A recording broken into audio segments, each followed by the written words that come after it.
మనమైతే ఈరోజు చికెన్ అయితే చేస్తున్నాం. అదిగోండి చికెన్. ఫస్ట్ అయితే మీరైతే ఆనియన్ కోసి పెట్టుకోండి, తర్వాత టమోటా కోసుకోండి, తర్వాత ఈ రెండు కొద్దిగా నూనె వేసుకొని మనం ఈ రెండు అంటే కాల్చేటట్టు అంటే మరిగించేటట్టు చేయండి. తర్వాత మీరు చికెన్ బాగా శుభ్రంగా చేసుకున్న చికెన్ని మనము దాంట్లో వేసుకొని మనం ఇంకా ఉప్పు కారాలు మీ మసాలాలు ఉంటే ఏమైనా చేసుకోండి. తర్వాత మన చికెన్ అయితే టేస్ట్ చేసి చికెన్ అయితే మనకి రెడీ అయిపోతుంది గైస్.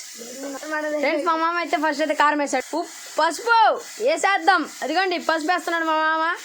ఇదిగోండి చికెన్ చూడండి ఎలా అయిందో, మా మామ చూస్తున్నాడు చూడండి. ఇదిగోండి చికెన్ ఎలా అయిందో. ఇది సింపుల్గా మనం అయితే ఇంట్లో అయితే చేసుకోవచ్చు.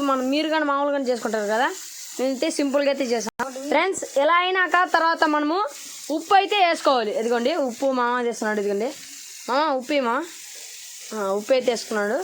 అది అలా జల్లుకోండి. వాసన మీకు చూపిలేను కదా, వాసన ఎలా అయింది గైస్ చూడండి. ఇది మా మామ షెఫ్ మామ సార్ మా సైడ్ తీసి నవ్వయ్యా. హాయ్ ఫ్రెండ్స్, చికెన్ అయితే చేస్తున్నాను. కానీ చికెన్లో ఫస్ట్ అన్ని వేసినా సరే కానీ ఉప్పు అయితే వేయాలి. ఉప్పు వేస్తేనే టేస్ట్గా ఉంటుంది. Okay friends. Okay friends.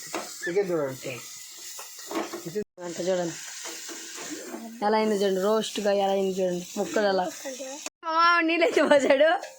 ఇదిగోండి అలా పోసుకోవాలి మీరు ఎంత అయినాక. వచ్చి సిమ్లో పెట్టుకోండి.